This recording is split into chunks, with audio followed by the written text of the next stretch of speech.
अस्सलाम वालेकुम dear students, मैं हूं इनामुल्ला। जैसा कि आप जानते हैं कि हमने 9वीं क्लास के मैथमेटिक्स का आगाज़ किया हुआ है और हमने 18 लेक्चर में 1.6 तक मुकम्मल कर लिया था। आज हमारा चैप्टर नंबर 1 रिव्यू एक्सरसाइज का लास्ट लेक्चर होगा और मैं उम्मीद करता हूँ आपको बहुत अच्छी तरीके से समझ आया होगा। फिर भी अगर कोई मसला वगैरह होगा तो आपने कमेंट लाजमी करना है। आज हम करेंगे रिव्यू एक्सरसाइज और देखते हैं क्या कहता है रिव्यू एक्सरसाइज में। तो सबसे पहला हम MCQs देख लेते हैं इसका। तो सबसे पहले MCQs में कहता है the order of matrix 2 1 is. कहता है कि ये जो एक मैट्रिक्स दिए गए 2 और 1, 2 और 1, ये जो एक मैट्रिक्स दिए गए इसका हमने ऑर्डर बताना है। तो देखें ऑर्डर किस तरह फाइंड करते हैं, ये मैंने आपको बताया हुआ है पिछले लेक्चर में। सबसे पहले हम रो को देखते हैं। तो देखें इसमें एक रो है और कॉलम कितने हैं, 2। तो इसका ऑर्डर क्या आ जाएगा, 1/2। 1/2 इसका ऑर्डर होगा। तो हम देखते हैं कौन सा ऑप्शन में 1/2 लिखा हुआ है। तो बी ऑप्शन, इसका ऑप्शन बी बिल्कुल करेक्ट है। आगे कहते हैं जी √2 0 0 √2 इज कॉल्ड। अब ये कौन सा मैट्रिक्स है, देखें ये हमारे पास एक मैट्रिक्स गिवन है √2 0 0 और √2। तो ऐसा मैट्रिक्स जिसके डायगोनल के एक जैसे एलिमेंट हों डायगोनल के अंदर 1 के अलावा, तो फिर वो स्केलर मैट्रिक्स होता है। अगर यहाँ पे डायगोनल में दो एक जैसे नंबर आ जाएं, अगर 3/3 का मैट्रिक्स हो, 3 एक जैसे एलिमेंट डायगोनल के अंदर आ जाएं, तो फिर वो एक स्केलर मैट्रिक्स होता है। अदरवाइज अगर यहाँ पे 1 यहाँ पे भी 1 हो तो फिर वो यूनिट मैट्रिक्स या आइडेंटिटी मैट्रिक्स होता है। लेकिन यहाँ पे 1 के अलावा √2 और √2 है तो ये स्केलर मैट्रिक्स है और ये ऑप्शन सी है स्केलर मैट्रिक्स। तो ये ठीक आंसर है हमारे पास। आगे थर्ड MCQ में कहते हैं which is the order of a square matrix. एक स्क्वायर मैट्रिक्स का ऑर्डर क्या होता है। तो देखें एक स्क्वायर मैट्रिक्स होता क्या है, ऐसा मैट्रिक्स जिसमें रोज एंड कॉलम्स की तादाद आपस में इक्वल होती है। यानी अगर 2 रोज हों एंड 2 कॉलम्स हों तब भी वो स्क्वायर मैट्रिक्स होगा, या 3 रोज हों 3 कॉलम्स हों तब भी वो स्क्वायर मैट्रिक्स होगा। तो क्या होता है जी, एक स्क्वायर मैट्रिक्स का ऑर्डर 2/2 2/2 ऑर्डर होता है जिसमें 2 रो और 2 ही कॉलम्स हों। फॉर एग्जांपल एक यहाँ पे हम ले लेते हैं 1 0 5 2। तो ये देखें ये एक मैट्रिक्स जिसमें 2 रोज और 2 ही कॉलम है। तो ये एक हमारे पास स्क्वायर मैट्रिक्स है। तो हम यहाँ पे ऑप्शन ए सेलेक्ट करेंगे। आगे फोर्थ में कहते हैं order of transpose of this, कि ये एक मैट्रिक्स दे दिए गए 2 1 0 1 3 एंड 2। अब कहता है इसके ट्रांसपोज का ऑर्डर बताना है। तो ट्रांसपोज लें सबसे पहले। इसका ट्रांसपोज किस तरीके से लेते होते हैं, फर्स्ट रो फर्स्ट कॉलम बन जाता है। 2 1 फर्स्ट रो थी फर्स्ट कॉलम बन गया, 0 1 सेकंड रो थी सेकंड कॉलम बन गया, 3 2 थर्ड रो थी ये थर्ड कॉलम बन जाएगा। तो ये हमारे पास ट्रांसपोज आ गया है इसका। और अब इसका ऑर्डर देखें क्या है, 2 रोज हैं एंड 3 कॉलम्स हैं। तो इसका ऑर्डर क्या है, 2/3। तो अब देखें कौन से ऑप्शन पे 2/3 लिखा हुआ है। तो बी ऑप्शन में लिखा हुआ है 2/3, ये करेक्ट आंसर होगा। सॉरी। आगे कहते हैं जी 5 में एडजॉइंट ऑफ 1 2 0 एंड -1। ये हमारे पास एक मैट्रिक्स गया मैंने 1 2 0 एंड -1। तो अब हमने इसका एडजॉइंट लेना है। तो एडजॉइंट किस तरीके से लेते हैं आपको पता है ना, इन दोनों की जगह चेंज करते हैं -1 1 और इन दोनों के साइन चेंज करते हैं -2 एंड 0। तो ये इसका एडजॉइंट है और देखते हैं ये कौन से ऑप्शन में सॉरी -1 -2 0 और 1, ये ऑप्शन ए में। तो ऑप्शन ए इसका जो है ना वो करेक्ट होगा। आगे कहते हैं product of X Y 2 -1 is. X Y एक ये मैट्रिक्स दिया मैंने हमारे पास एक्स वाई, और एक और मैट्रिक्स दिया मैंने 2 1। तो कहते हैं इसका प्रोडक्ट क्या होगा। तो उसको मल्टीप्लाई करते हैं, यहाँ पे -1 है तो मल्टीप्लाई किस तरह करते होते हैं, first row first column, X multiply होगा 2 के साथ तो ये बन जाएगा 2x, दरमियान में प्लस आता होता है, और फिर y मल्टीप्लाई होगा -1 के साथ। देखें इस तरीके से कर लेते हैं ना, मैं स्टेप यहाँ पे शॉर्ट करने लगा था लेकिन नहीं करता हूँ। x मल्टीप्लाई होगा 2 के साथ, फिर दरमियान में आएगा प्लस, और y मल्टीप्लाई होगा -1 के साथ। तो इसको अब सॉल्व कर लेते हैं। x जब 2 से मल्टीप्लाई होगा 2x plus minus minus y 1 y, तो 2x - y ये इसका प्रोडक्ट आता है और ये हमारे पास ऑप्शन सी करेक्ट होगा यहाँ पे। आगे कहता है इफ 263x का मॉड 0 इक्वल है देन फाइंड x। x की वैल्यू किसके इक्वल होगी, यहाँ पे देख लेते हैं। ये मॉड हमने क्या माने 2 6 3 and x which is equal to 0। अब इसका मॉड निकालते हैं। तो मॉड निकालने का तरीका क्या है, 2 मल्टीप्लाई होगा x के साथ, -6 मल्टीप्लाई होगा 3 के साथ which is equal to 0, and 2x - 18 is equal to 0। 2x is equal to 18, x is equal to 18/2 which is equal to 9। 2 1 are 2, 2 9 are 18। तो इसका आंसर क्या आ जाएगा 9। तो ऑप्शन 1 जो ए ऑप्शन है वो ठीक है यहाँ पे। लास्ट हमारे पास एमसीक्यूज है x plus this then x is equal to. अब हमने x की वैल्यू निकालनी है। पहले ये मैं यहाँ से रेज करता हूँ ताकि आपको फिर सही समझ आ जाए। अच्छा ये देखें हमारे पास गिवन है x प्लस ये जो मैट्रिक्स गिवन है -1 -2 0 -1 विच इज़ इक्वल टू 1 0 0 1।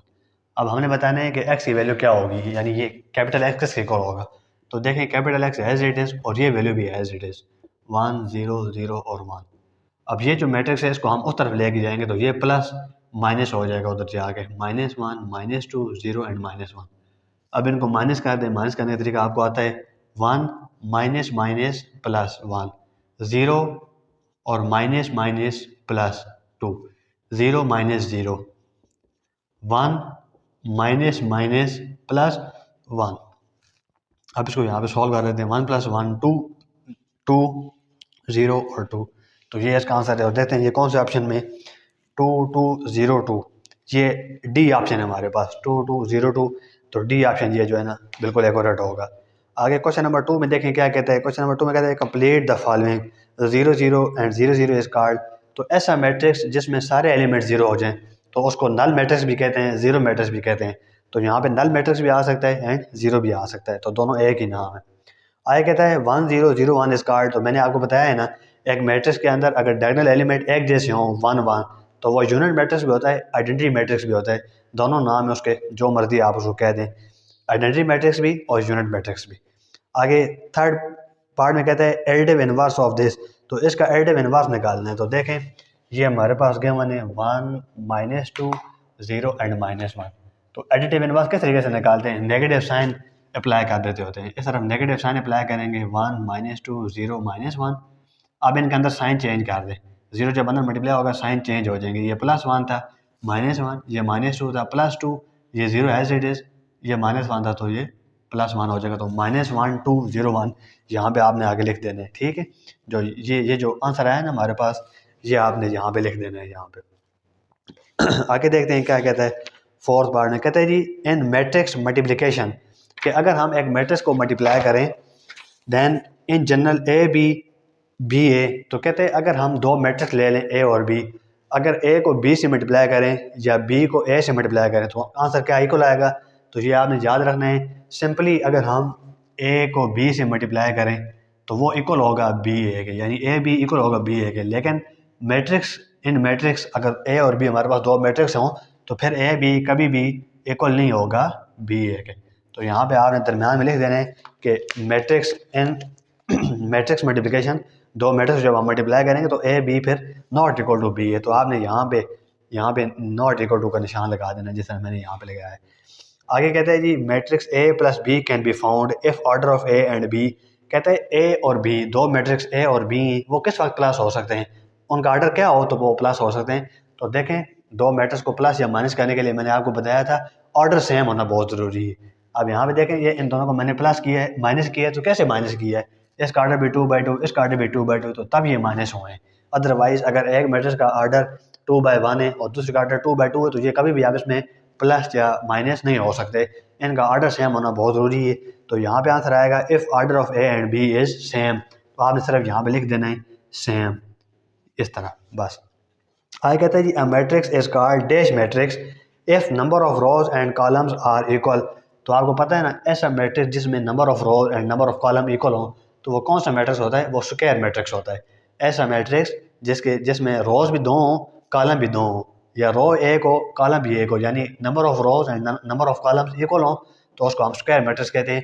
वैसे 1.2 एक्सरसाइज में आई थिंक मैंने ये सारी चीज़ें बताई थी, उसका लिंक मैं डिस्क्रिप्शन में दे दूँगा, फिर आपने वो भी ज़रूर विजिट करना है ताकि आपको सही समझ आ जाए। अब आगे हमारे पास क्वेश्चन आ गए, अब वो सॉल्व कर लेते हैं। हाँ जी, तो क्वेश्चन नंबर 3 में कहता है इफ़ एक मैट्रिक्स ये दे दिए गए एक ये दे दिए गए, कहता है ए और बी की वैल्यू फाइंड करें। मोस्ट इंपॉर्टेंट क्वेश्चन है, आपने ये लाजमी सही समझना है और ये बहुत आसान क्वेश्चन है। ये बिल्कुल इस तरीके से जिस तरह एक्सरसाइज 1.1 का क्वेश्चन नंबर 3 था, तो ये सबसे आसान है। देखें ये भी एक मैट्रिक्स 2/2 का है, ये भी 2/2 का है और ये दोनों मैट्रिक्स पर आपस में इक्वल हैं। इन दोनों के आपस में इक्वल होने का मतलब है कि ये जो फर्स्ट एलिमेंट है a प्लस 3 ये इक्वल होगा इस मैट्रिक्स के फर्स्ट एलिमेंट के जो कि -3 है, और इस तरीके से इसका जो फोर्थ एलिमेंट है b-1 वो इसके फोर्थ एलिमेंट के इक्वल होगा यानी 2 के। देखें यहाँ पे 4 था, 4 के इक्वल है, 6 था, 6 के इक्वल है। इसका मतलब a प्लस 3 -3 के इक्वल होगा, b-1 2 के इक्वल होगा, तो वो मैंने लिख दिया। अब हमने a और b की वैल्यू फाइंड करनी है, तो a इज इक्वल टू -3, ये वाला +3 उस तरफ जाएगा तो -3, तो a इज इक्वल टू -6। एक a आंसर ये आ गए, बाकी b इज इक्वल टू 2, ये -1 उस तरफ जा गए +1, और b इज इक्वल टू 3, ये इसका आंसर आ जाएगा। तो a is equal to -6, b is equal to 3। इंतहाई आसान क्वेश्चन है, ये पेपर में लाजमी आएगा, आपने सही करना है। आगे क्वेश्चन नंबर 4 है। ये सारी चीज़ें तो आपको आनी चाहिए अगर आपने मेरे पूरे लेक्चर देखे। अगर आपको नहीं आते तो फिर परेशानी की बात है, क्योंकि आपने इसका मतलब लेक्चर सही नहीं देखे। ये बहुत ही आसान है, लेकिन मैं फिर भी करवा देता हूँ आपको। देखें, हमने ये फाइंड करना है -3a plus 2b is equal to, ये लिखा हुआ है ना -3, आप भी लिख दें -3, आगे a लिखा हुआ है, आप a की वैल्यू लिख दें आराम से, कोई तो आगे मसला ना हो, कोई खुद से कोई काम नहीं करना। प्लस, यहाँ पे प्लस लिख देंगे, फिर आगे 2 लिखा हुआ है 2, फिर आगे b लिखा हुआ है, b की वैल्यू पुट कर दें 5 -4 -2 -1। अब इसको मल्टीप्लाई करें, -3 अंडर मल्टीप्लाई होगा तो -3 2s are -6, -3 3s are -9, -3 1s are -3, -3 0s are 0, plus अब 2 को अंदर मल्टीप्लाई करें, 2 5s are 10, 2 4s are 8, 2 2s are 4, 2 1s are 2।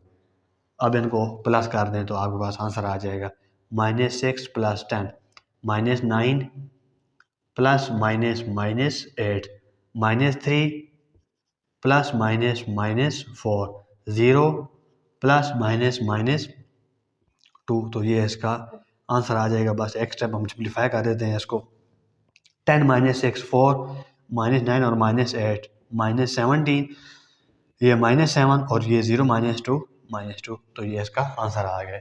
अब बिल्कुल इसी तरीके से ये थर्ड पार्ट भी कर लेते हैं, -3 into a plus 2b is equal to, -3 लिखा हुआ है, आप भी लिख दें, ब्रैकेट डली हुई, आप भी ब्रैकेट डाल दें, a लिखा हुआ है, a की वैल्यू लिख दें। a की वैल्यू क्या है हमारे पास, ये क्या होने 2 3 1 0, 2 3 1 एंड 0। यहाँ पे थोड़ी सी मेरे पास जगह कम है तो इसलिए मैं प्लस, आगे लिखा हुआ है 3 तो आप भी 3 लिख दें, और आगे लिखा हुआ है b तो b की वैल्यू पुट कर दें, b की वैल्यू 5 -4 -2 एंड -1, और ब्रैकेट को क्लोज कर दें। यहाँ पे मैं यहाँ पे रखता हूँ ताकि आपको सही समझ आ जाए।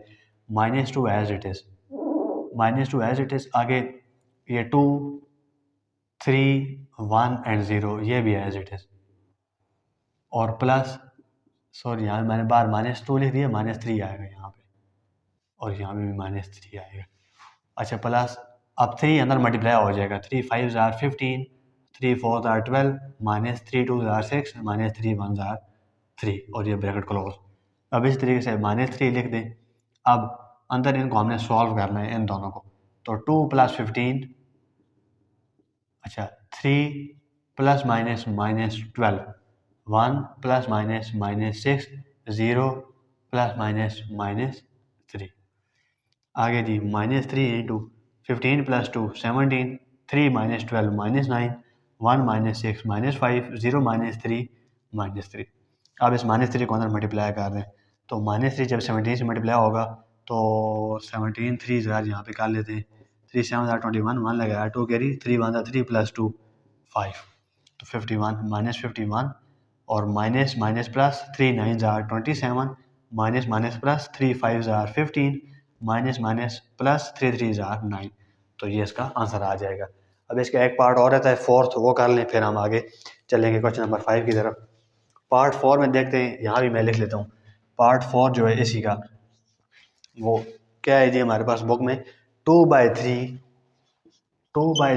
इंटू 2a - 3b, ये हमारे पास एक इसका फोर्थ पार्ट है, इसको हम सॉल्व करते हैं।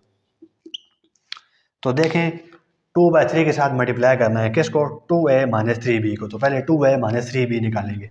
तो यहाँ पे मैं लिखता हूँ 2a - 3b is equal to, 2 लिखा हुआ है तो मैं 2 लिख दूंगा, आगे a लिखा हुआ है तो a की वैल्यू लिख देंगे 2 3 1 एंड 0 -3, और आगे b बी की वैल्यू हमारे पास क्या आ गया माने 5 -4 -2 -1।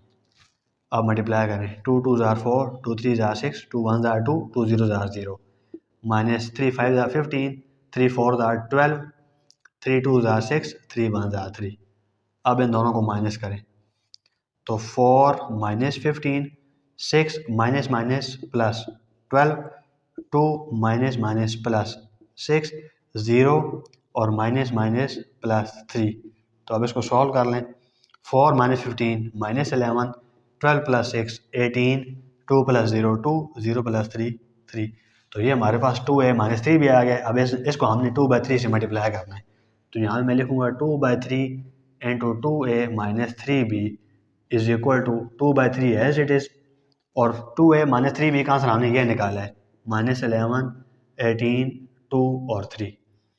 अब ये जो 2/3 है अंदर सबको इससे मल्टीप्लाई कर दें, यानी -11 multiply by 2/3, 18 multiply by 2/3, 2 multiply by 2/3, आगे 3 मल्टीप्लाई बाई 2/3। अब जो जो कटिंग होती है वो कटिंग करके हम यहाँ पे आंसर लिख लेते हैं। चले मैं यहाँ पे लिख लेता हूँ तो आगे सही समझ आ जाए। ये देखें 11 2 ज़ार 22 -22/3। ये देखें 3 1 ज़ार 3, 3 6 ज़ार 18, तो 6 2 ज़ार 12 आंसर आ जाएगा, और 2 2 ज़ार 4/3, और यहाँ पे 3 3 से कट जाएगा तो सिर्फ 2 आंसर आ जाएगा, और ये इसका आंसर है। बिल्कुल इंपॉर्टेंट नहीं है ये मेरे ख्याल में, बस वो जो आपने एक्सरसाइज की है ना वो इंपॉर्टेंट है, और ये रिव्यू एक्सरसाइज में एक क्वेश्चन ये 3 बताया ये इंपॉर्टेंट है। हो सकता है इसमें से एक आ जाए, नहीं तो मुश्किल ही है। अब हम आगे चलते हैं क्वेश्चन 5 की तरफ, वो थोड़ा सा इंपॉर्टेंट है। हाँ जी, तो क्वेश्चन नंबर 5 देखते हैं। क्वेश्चन नंबर 5 में देखें क्या कहता है। इफ़ ये उसने चीज़ दे दी, हमने कैपिटल एक्स की वैल्यू निकालनी है, तो ये बिल्कुल इस तरीके से जिस तरह भी हमने एक MCQ सॉल्व किया था। तो इस एक्स की वैल्यू निकालनी है तो ये एक्स इधर रहेगा, और ये 4 -2 -1 एंड -2 ये एज इट इज़। इस मैटर्स को उठा के हम इधर ले आएंगे तो ये प्लस वाला था तो इधर आगे माइनस हो जाएगा। 2 1 3 -3। अब इन दोनों को माइनस कर दें। 4 -2 -2 -1 -1 -3 -2 और माइनस माइनस प्लस 3 हो जाएगा। अब इसको सॉल्व करें। 4 -2 2, -2 -1 -3 -1 -3 -4 और 3 -2 1, तो ये इसका आंसर आ जाएगा। अब क्वेश्चन नंबर जो 6 है वो कहते हैं जी ए और बी दो मैट्रिक्स दे दिए, A B equal not equal to B है, ये हमें प्रूव करना है। तो ये आप खुद कर सकते हैं। पूरी एक्सरसाइज करने के बावजूद भी अगर आप ये ना कर सकें तो फिर आपको फ़ायदा कोई नहीं है। इसलिए आपने सही करके मेहनत करनी है और लेक्चर को सही करके सुनना है, ताकि आप खुद से कुछ काम कर सकें। तो ये ए बी लिखा हुआ है, ए और बी को मल्टीप्लाई करना है, उसको इक्वेशन नंबर 1 का नाम देना है। फिर बी को ए से मल्टीप्लाई करना है, उसको इक्वेशन नंबर 2 का नाम देना है। अब इक्वेशन 1 और इक्वेशन 2 इक्वल नहीं होंगी तो आपने बता देना है A B not equal to B है। आगे क्वेश्चन नंबर 7 है, A B whole transpose equal to B transpose A transpose. ये मैंने आपको कराया हुआ है सेम एज क्वेश्चन 1.4 एक्सरसाइज 1.4 का क्वेश्चन नंबर 6 बिल्कुल यही है, मैंने कराया हुआ है। लिंक डिस्क्रिप्शन में, पहले तो आप खुद करें, नहीं होता तो फिर आप उस लिंक को देख सकते हैं, वो मैं डिस्क्रिप्शन में लिख दूंगा, आपने लाजमी उसको विजिट करना है। इसका पार्ट 2 क्वेश्चन नंबर 7 का part 2, A B whole transpose equal to A B whole inverse is equal to B inverse A inverse. तो ये बिल्कुल इस तरह है जिस तरह एक्सरसाइज 1.5 का क्वेश्चन नंबर 6 है। तो ये भी आपने खुद करना है, मैंने ये करवाया हुआ है, उसका लिंक भी डिस्क्रिप्शन में होगा, तो आपने ज़रूर विजिट करना है। ये हमारा अल्हम्दुलिल्लाह आज चैप्टर नंबर 1 ख़त्म हो गया है। किसी किस्म का कोई मसला हो तो आपने कमेंट में ज़रूर पूछना है। किसी किस्म का कोई मसला हो, व्हाट्सएप नंबर कहते हैं वो भी मैं आपको दे दूँगा। आपने बस एक मेहनत करनी है ताकि आप कामयाब हो जाएँ। इजाज़त दीजिए, इंशाल्लाह नेक्स्ट चैप्टर नंबर 2 के लेक्चर में हम मुलाकात करेंगे। अल्लाह हाफ़िज़।